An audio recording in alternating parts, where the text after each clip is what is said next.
Did this news surprise you like it surprised the rest of us? You know, I think if you've been watching the story really closely, the clues have been there all along. You know, we saw earlier this year that Harry and Meghan started to kind of scale down the size of their offices here, the number of staff working for them in the US. We also saw them scale down their charitable foundation as well to operate on a different working model.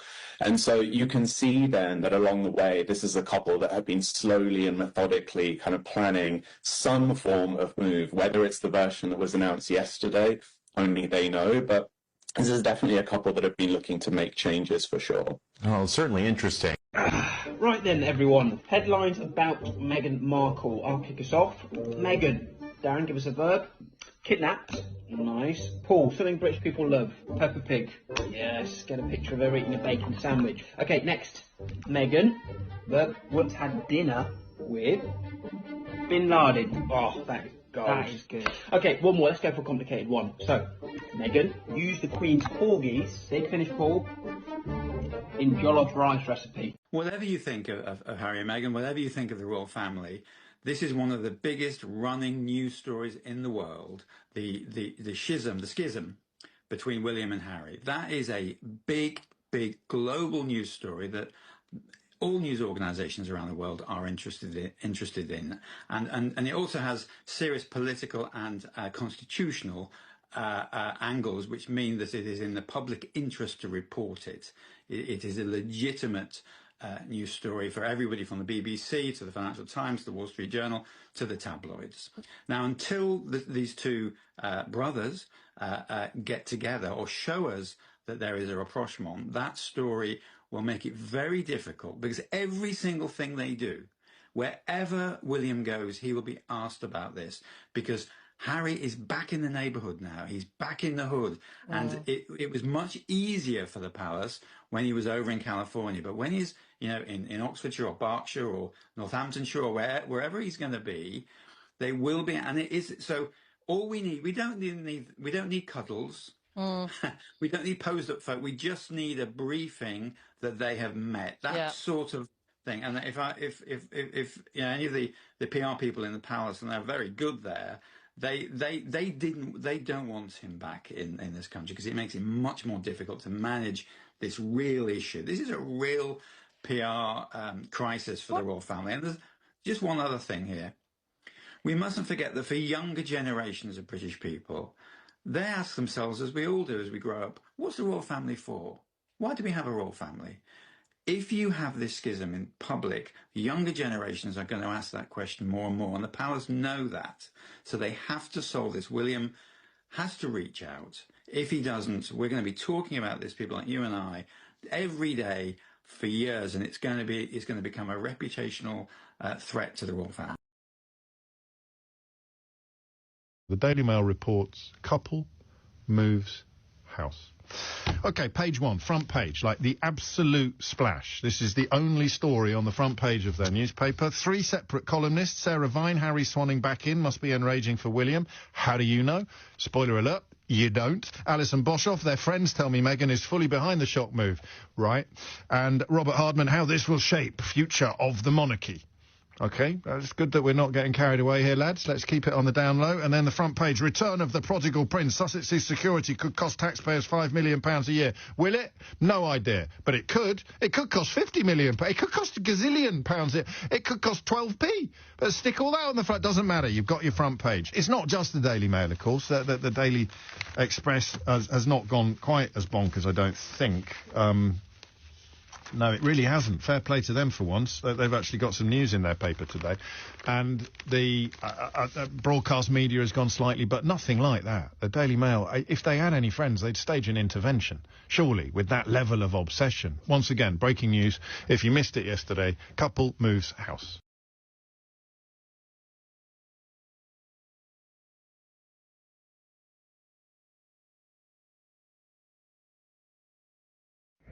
So, Harry and Meghan, you've probably heard the news. They're reportedly coming back to the UK. And whilst half of me was 50%, oh my God, they're coming back. 50% was definitely, oh my God, whoa, no, please. Meghan Sussex and her children are not safe here. You only have to see the minute this news came out, the barrage, the witch hunt, the targeting, the nasty, negative comments, and I mean deranged, actually deranged, unhinged comments that I could post all day long. I might put one or two up here. How dare they don't belong here, who do they think they are, coming scrounging in the articles, or already the king didn't know, blindsided, who's paying for them, where they're going to live, Prince William really unhappy. This is just a few, it's all day long. Clickbait, money, they make money from slagging off Meghan Sussex. They make so much money. And with what's just happened with Professor Jason Alday, this has to be, like, why is this not criminalized? This isn't normal. And to think that people out there think this is acceptable. This is not acceptable. To put Meghan Sussex and her children through this targeting, this witch hunt, the nastiness. So if they are coming back, I truly believe either King Charles needs to speak out, because then he's just complicit all over again. The press there needs to be some kind of control, this isn't about press freedom. If we look at what happened to Jason Alday, it's about press accountability in ruining people's lives with lies and misinformation. And the same old is going to happen. It was already happening. It didn't really stop just because they moved to California. It was just a little bit, but now they're back.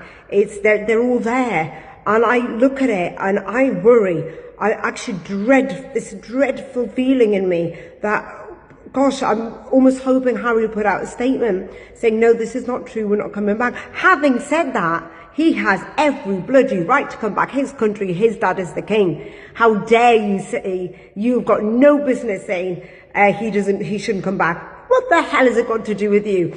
And lastly, I'll leave it on this. You're so jealous of Meghan Sussex and Harry and their life and the happiness they have. Oh, I'll leave it on this last thing.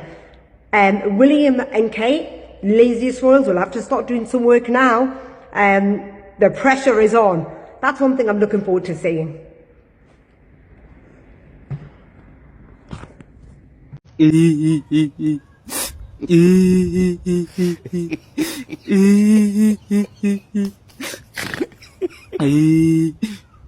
Just as I suspected, Meghan Markle is getting back into acting. She's joining, allegedly, the fantastic cast of Netflix's, we're going to harp back on that cast of The Gentlemen. Stellar series. We've only had one season so far. Season 2 is coming out, I think, end of the summer, early fall.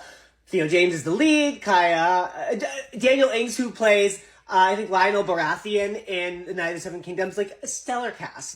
Also, Jolie Richardson is in it, who played Anita from 101 Dalmatians, if you know, you know. But anyways, obviously the news broke a couple days ago that Meghan and her family are moving back to the UK, which I think is a great move. Better school systems, cleaner food, better lands, they have family ties there. But one of the things that there has been rumblings about is that Meghan is dipping her toe back into the world of acting, which, there's many things you can say about our Duchess of Sussex, but one thing you can't say about her is that she is not a great actress because she was stellar as Rachel Zane on Suits. Also, booking a series regular on any series, all you casting people know this, is no small feat. It is very, very difficult. And the fact that she did it out of Northwestern, a couple of years out of Northwestern, is incredible. She and Lewis, I forget what the actor's name was, are my favorite. Oh, Harvey too. 3 of them were so great on the series. Troy Balsario's husband was good too. Everybody was good. Anyways, if she in fact is going to be joining the series as a series regular, which I suspect she is because I don't think Meghan Markle is a guest star type actress any longer. Actors who are starting out, like minimum pay per episode as a series regular is like 30, 35K per episode. I think this show has 8 to 10 episodes a season. She's obviously well over 100 by now because of her name alone and the eyeballs that she's going to pull.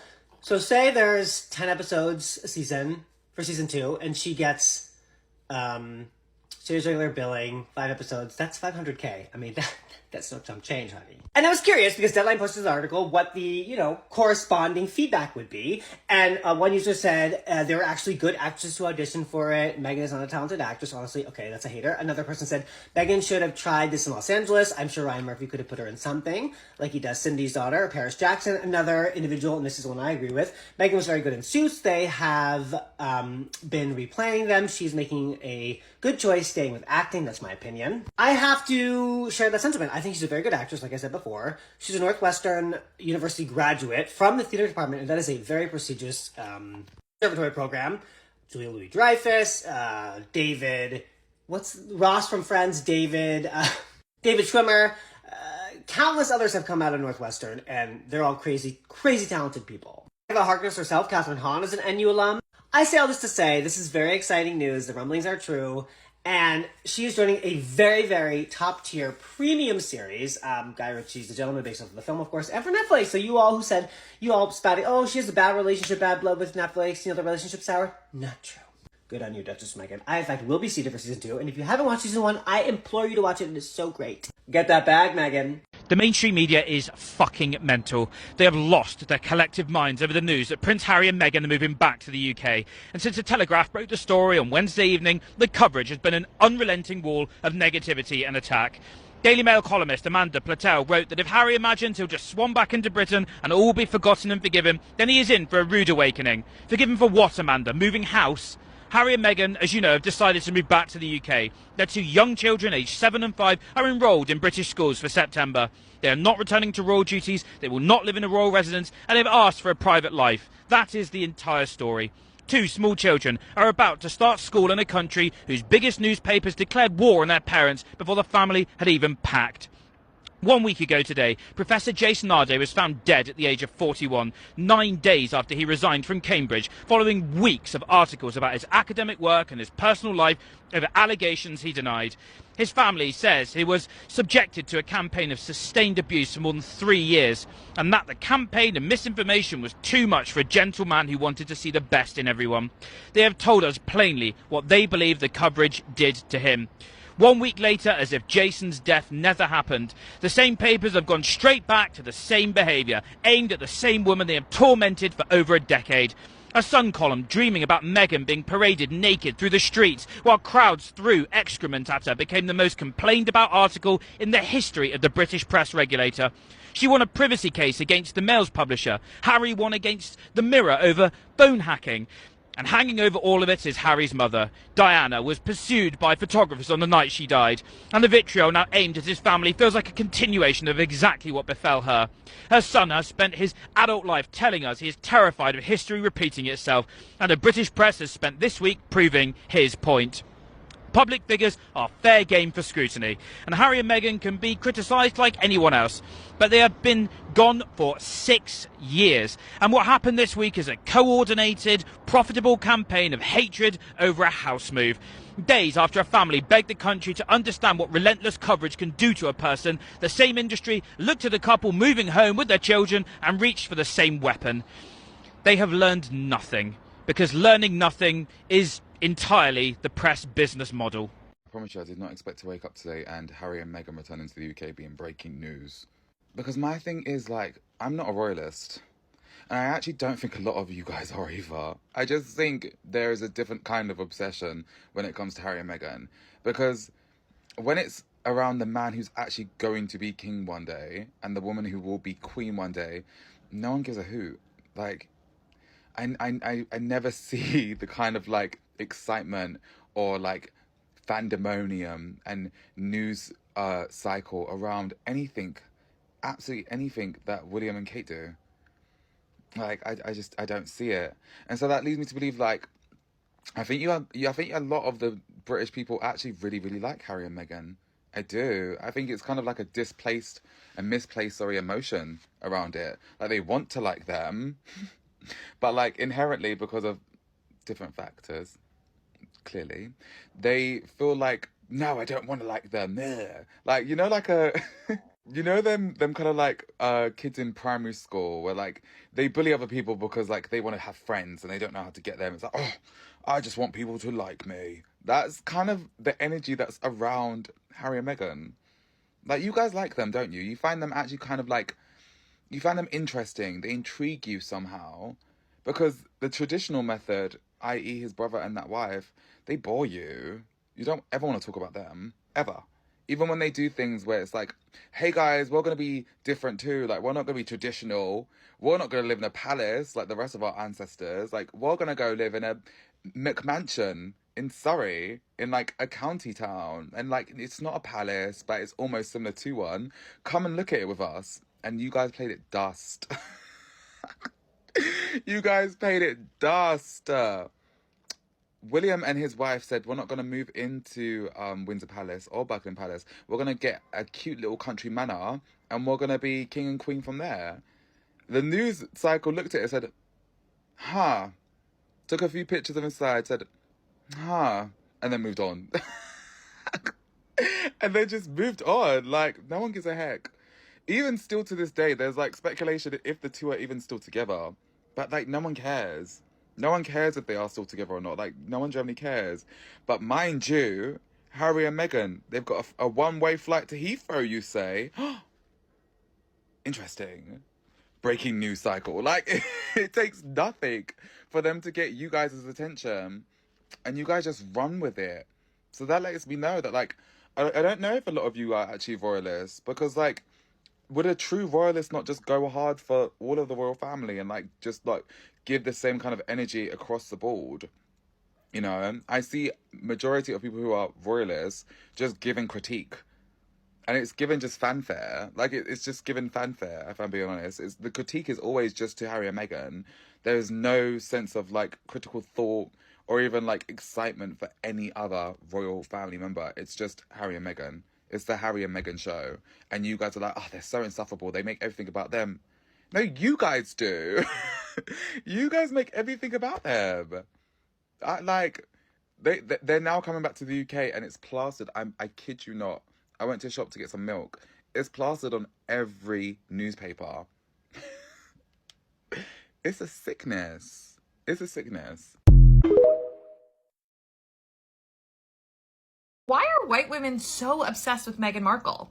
Let's talk about it. Several days ago, we learned that Meghan and Harry are moving back to the UK with their children, and the internet collectively lost its shit. We didn't really get any additional details other than that they're moving and that the kids will be starting school there, but still, a certain segment of the population is so incensed by this move. And then today's news came. The fact that Meghan reportedly might be resuming acting in the UK. We're working with such little information here, and yet a lot of the internet is very, very pissed. It's in an outsized, like really intense, unfounded way. And I guess the only thing that could undergird that fury is racism. What I'm gleaning is that Meghan Markle infuriates that certain segment of the population just by breathing, precisely because she's a black woman, a divorcee, an American who deigned to marry a British prince. Like, how dare she? But despite the total dearth of information here, the internet has formed its opinion, and the opinion is very negative. Let me remind you what is entirely absent from this basic non-story, right? There is no interview, there are no photos to dissect, right? There's no official statement from the royal family or from the couple. There's not even a quote for you all to dissect, and yet you're enraged. Which means that this nonsensical, outsized reaction to the news of a random couple moving to the UK is not based in evidence, not based in anything other than racism. Then there's the moving target of it all. For a lot of you, there's nothing that Meghan could ever do right? Like, a white princess might do this and you'd be fine, but you'll bend over backwards to make sure that the world knows that you hate Meghan Markle. But let's go through it. When Meghan started dating Harry, everyone freaked out, right? Like, they derided her for being just a little actress. There was suddenly a swarm of racist rhetoric, and people were mad because she was black. Once married, she was derided for being mean to Kate. Didn't fit in, she wasn't royal enough, and oh my god, the attitude. When they jointly left the monarchy, Meghan was suddenly disruptive and ungrateful. She blew up the institution. When together the family moved to California, she was cold, she was abrupt, she was mean, she forced Harry away from his family. And now that she's returning, she's calculated isolated, she's money hungry, she's a social climber, she's desperate to return to acting, right? Like, nothing she does will satisfy the masses. Are you catching on? It's not that you dislike her behavior. It's not that there's even behavior for you to dissect and dislike. It has everything to do with the fact that she's Black. You weren't ever working with any real evidence. You came to a verdict upon realizing who she was before she even got married, and you're sticking to that verdict, and you'll bend the information any way you want because she's Black. Anyway, Team Meghan, and I can't wait to see what she's acting in next. Perhaps the question is for some of us, especially the royal commentator, the question is, why does them coming back anger you so much? Why do you get so angry with Meghan and Harry that they're coming back? Because when they stayed, you complained. When they left, you complained. And now they're returning and you're complaining again. At some point, you got to wonder whether Harry and Meghan were ever really the problem, or whether outrage over Harry and Meghan simply became too profitable to give up. Clicks. That was the start of a learning journey for me. I became aware that I'd been living in a bubble within this family, within this institution, and I was sort of almost trapped in a thought process or a mindset. Within the first 8 days of our relationship being made public was when it said Harry's girl almost straight out of Compton, and that her exotic DNA will be thickening the royal blood. We would get followed, photographed, chased, harassed, with not just traditional media, but also social media platforms as well. I felt completely helpless. I thought my family would help, but every single ask, request, warning, whatever it is, just got met with total silence or total neglect. Meghan decided to share with me the suicidal thoughts and the practicalities of how she was going to end her life. The scariest thing for her was her clarity of thought. She hadn't lost it. She wasn't crazy. She wasn't self-medicating, be it through pills or through alcohol. She was absolutely sober. She was completely sane. Yet in the quiet of night, these thoughts woke her up. The thing that stopped her from seeing it through was how unfair it would be on me. After everything that had happened to my mum, and to now be put in a position of losing another woman in my life, with a baby inside of her, our baby, I'm somewhat ashamed of the way that I dealt with it. And of course, because of the system that we were in and the responsibilities and the duties that we had a quick cuddle. And then we had to get changed, and I had to jump in a convoy with a police escort and drive to the Royal Albert Hall for a charity event, and then step out into a wall of cameras and pretend as though everything's okay. There wasn't an option to say, you know what, tonight, we're not gonna go. Because just imagine the stories that come from that. Probably relate to. I know that I'm not gonna get from my family what I need. I then had a son who I'd far rather be solely focused on, rather than every time I look in his eyes, wondering whether my wife is going to end up like my mother and I'm going to have to look after him myself. That was one of the biggest reasons to leave. Feeling trapped and feeling controlled through fear, both by the media and by the system itself. I mean, first of all, your introduction, the last hour, what a load of guff. I mean, I've never heard such nonsense. There is a cost of living crisis. Energy prices are through the roof. Immigration is at an all-time high. NHS waiting lists are high. The Strait of Hormuz is closed. And all the news channels are dedicated to two private individuals coming home with their children. It is not news. It is nonsense. Well, it is obviously news. Well, it's news in the sense that we're interested in it. We're interested in it. But you said they hate this country. There's no evidence of that. This is just rubbish from the Sun. Summit. It's August. The royal family go to Balmoral en masse every August. They have done since Queen Victoria's time. That is not a summit. That is, oh dear, we're on holiday and Harry's coming home. Why didn't he tell them? I've no idea why he didn't tell them, if indeed we know that he didn't tell them. What seems to be being reported? It's being reported. Lots of things have been reported that aren't true. Well, we checked it. We checked it with the. It says you're good looking on the internet. I mean, there's lots of reporting that is nonsense. Thank you. This is the way it is with these newspapers. They are just souping it up enormously because where would they be without these couple to report on? So if you take the Sun, it is not a summit. They are just on holiday. Hang on, let me go through this rubbish. Let me go through this rubbish. Of the Freedom flight. No. Let me just freedom. Let's go through these papers very quickly. Right. The Sun. It is not a summit. The Daily Mail. Sussex security costs could cost the taxpayers £5 million a year. Could. That is not actually news. That's could. King puts William first. Yes, he's first in line to the throne. That's the King's job. Thank you very much, The Times. Very useful there. Sussex fly back, the Eye says, without a deal for taxpayer-funded security. Great, that's brilliant. It means they're probably paying for it themselves. And then, thankfully, we have to rely on The Guardian, of all things, to actually report news, ladies and gentlemen. That's your front pages. Okay. When you're talking about Carter creating food, that's what you're talking about.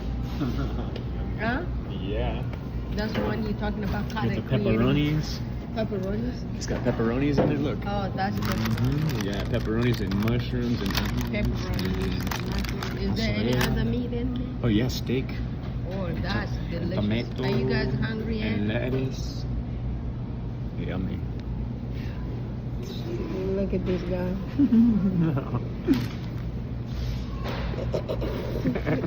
Then you're gonna go, hello, my people. Hello, my people. Oh, don't get me started. I love doing it. Hello, my people. Shut up. Oh, I can't. I forgot. That's. Hello, my people. Did you do that? Cheesy fry.